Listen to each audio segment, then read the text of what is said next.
Hey guys, this is Nick with Cymatics, and welcome to this series of videos in which we're going to be making a bunch of different melody loops from different styles, and this is to coincide with the launch of our Destiny sample pack.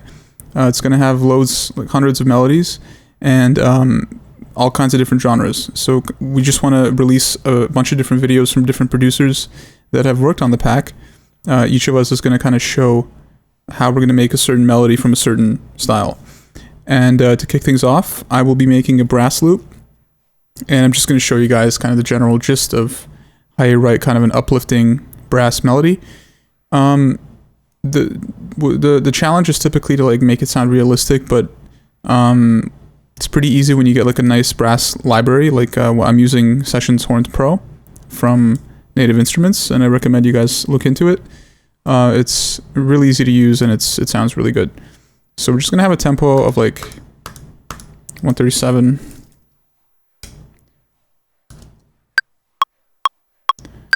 And I have something in mind for a melody already, but I haven't built it out or anything.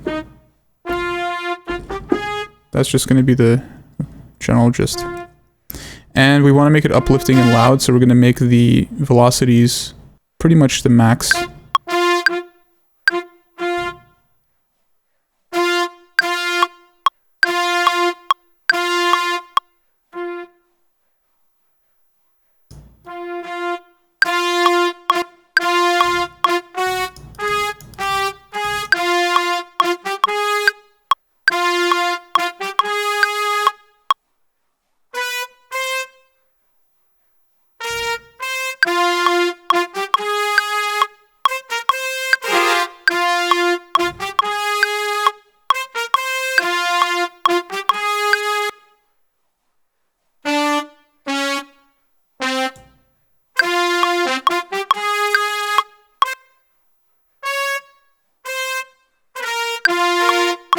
So this is going to be like the top line melody.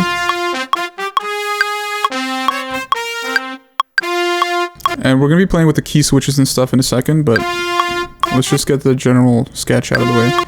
And the key is to kind of harmonize it. Harmonize your melody with good chords, essentially.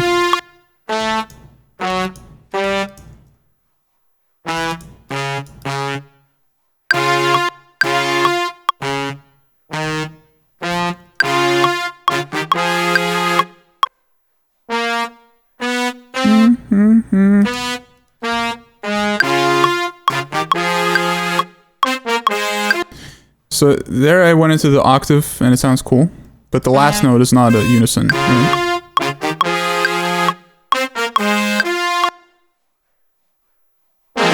And it's cool to vary it up. You don't always have to follow it. You can kind of choose a different harmonic direction. You can go, like the bass line can go down while the melody goes up. Like here, for instance, it goes down, melody goes up. It sounds pretty cool.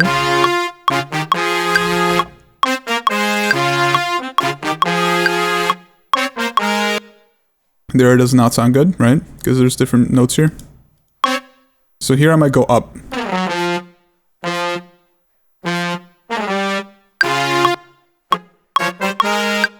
That's okay.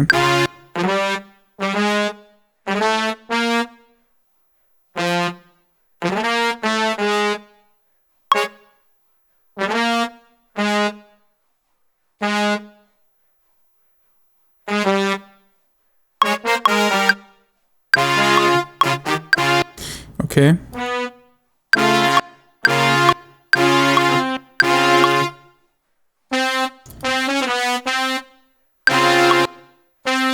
I'm gonna make this a bit lower velocity. I don't want all of them to be blasting, because that kind of makes the chords sound a bit less genuine.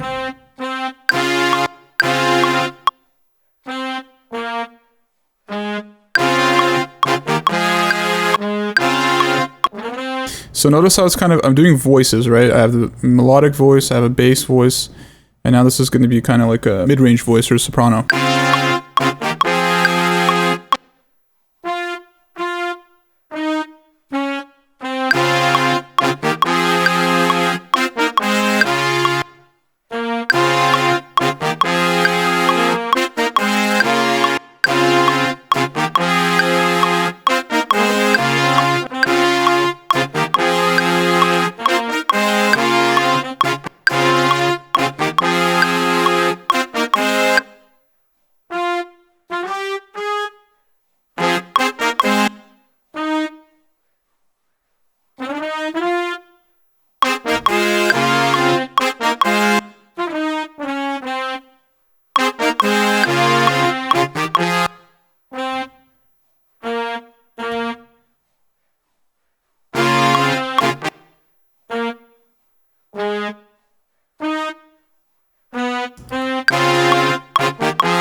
It does not sound realistic at all towards the end.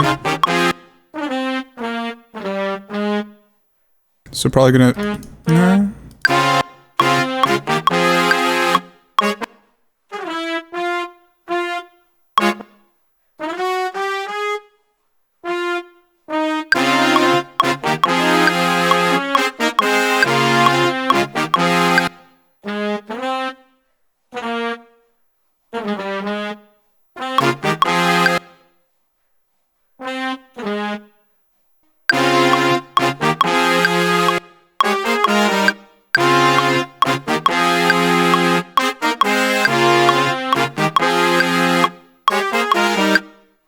Okay, that's okay. It's good enough.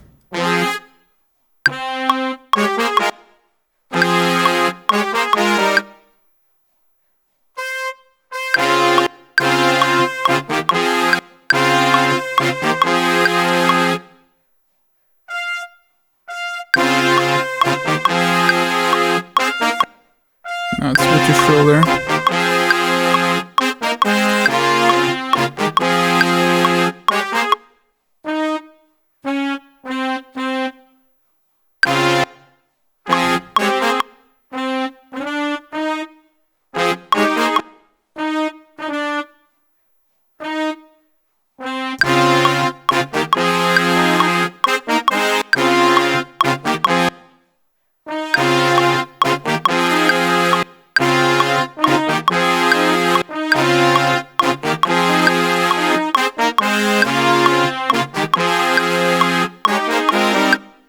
Obviously, I'm breaking the laws by including a fourth voice here, but sue me.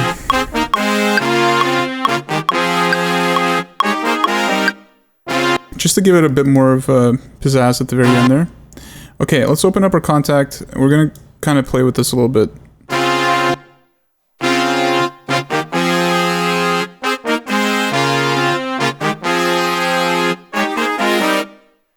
Okay, let's loop this. I do like the vibrato, but I want to do the staccato for the...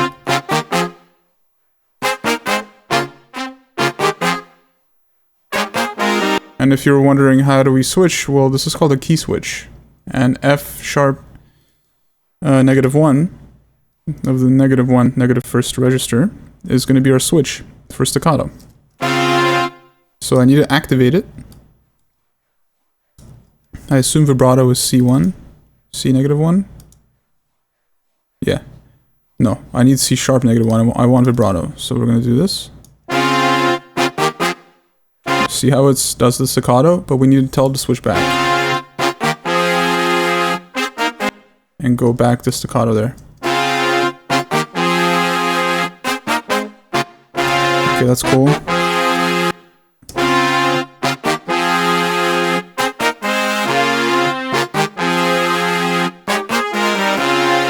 Okay, we're getting somewhere. That sounds pretty cool.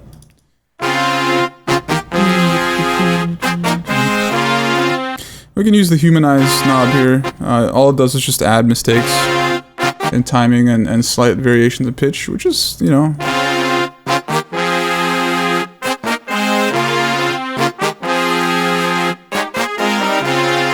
If you ever find that your kind of brass lines or whatever aren't sounding that good, it's usually not because of the fact that it's like from a sample library or whatever. Like, it's perfectly, you can make easily like realistic brass loops with synthesizer brass, and they sound really real.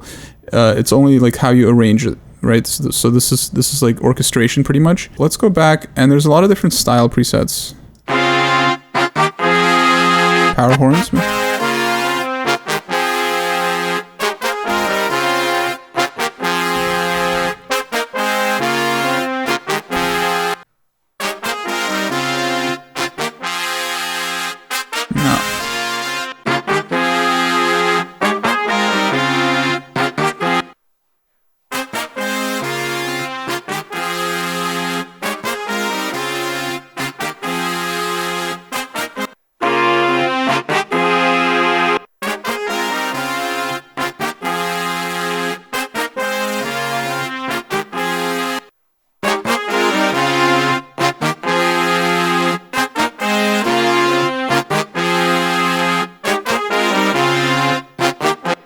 Yeah, I like it. Oh, this is Staccatissimo Mercato. We can try Mercato is kind of... No, it's not going to fit. Not going to work for us. But there's a lot of different articulations. Highly recommend trying it out. This is fine.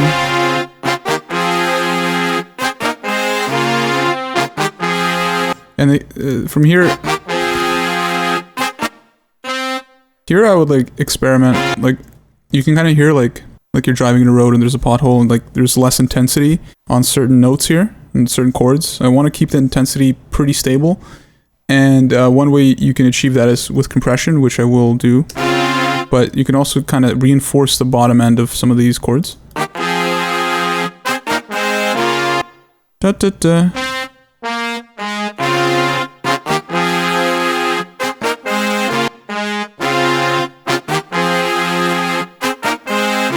The thing is, it's round robin, so sometimes the notes sound good, and sometimes they don't. Or they sound less good.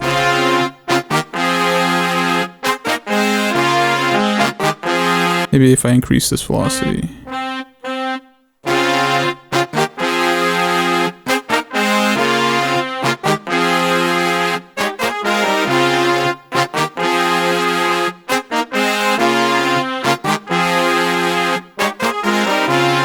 That's good. Let's add a compressor. And what the compressor will do...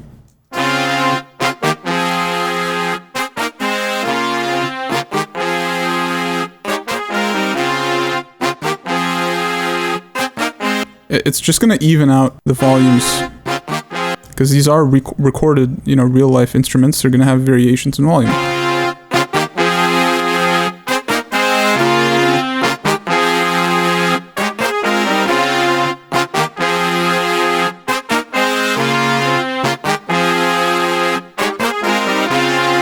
We can use our new Space Light plugin.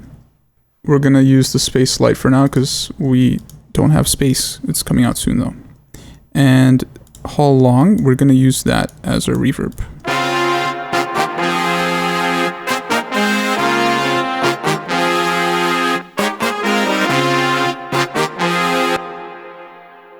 We're gonna reduce the damping a bit.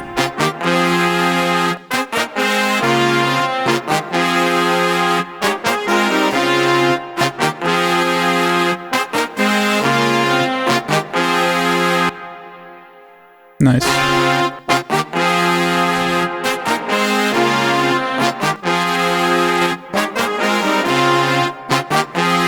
I just want to have a little bit of a spatial element. Just add a bit of a spatial component to this and reduce the low end in the reverb.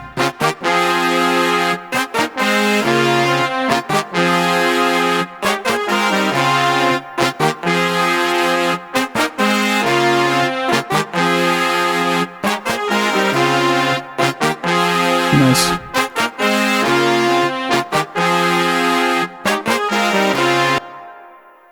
It's very nice.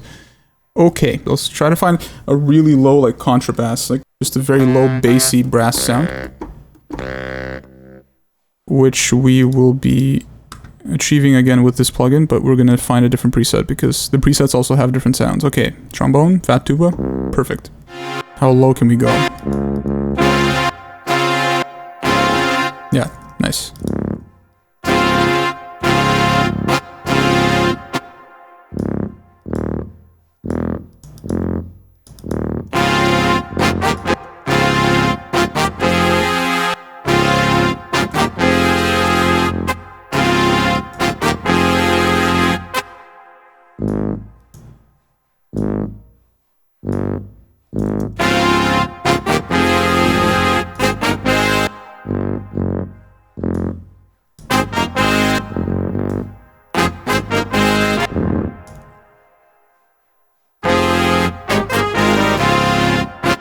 And we're gonna just alt drag that so that we can duplicate it.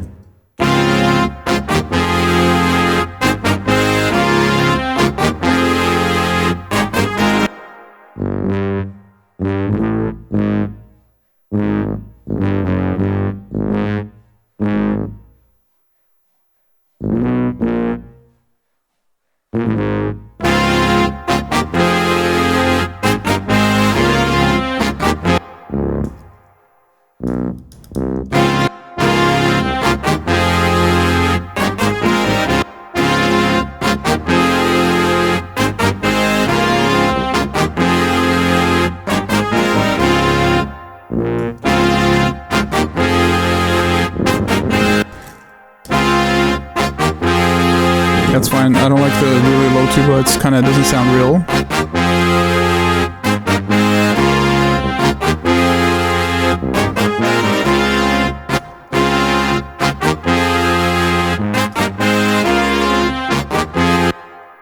Maybe we can duplicate this octave. Okay.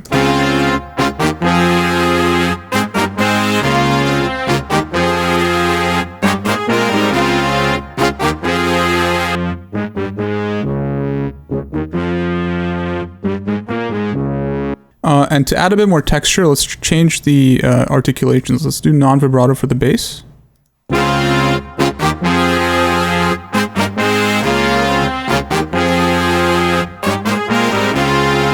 We're gonna mute this high. I think we're just gonna keep this. And we're just gonna add some saturation. Reduce the output. We wanna get distortion, so it's gonna be like really fat.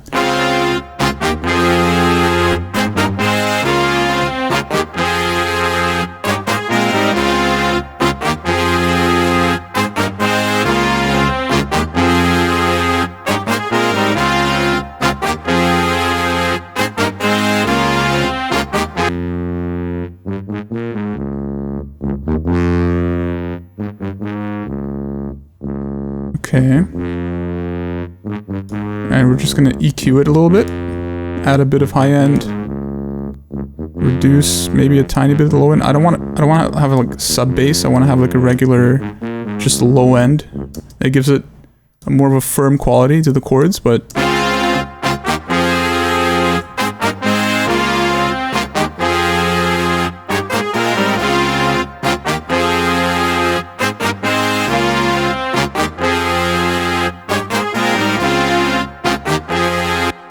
once we have that, you can try resampling it, recording it down to audio, just so you have it.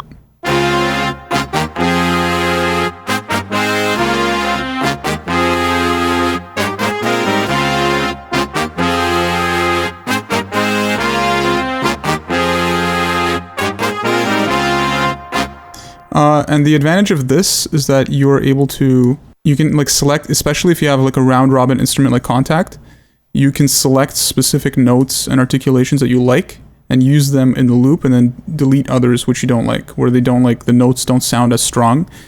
Sometimes when the instrument plays it again, they're going to be stronger, so you can like cut and paste certain sections that you like. I'm not going to do that. I think it's relatively good, especially with the compression. It kind of evens everything out.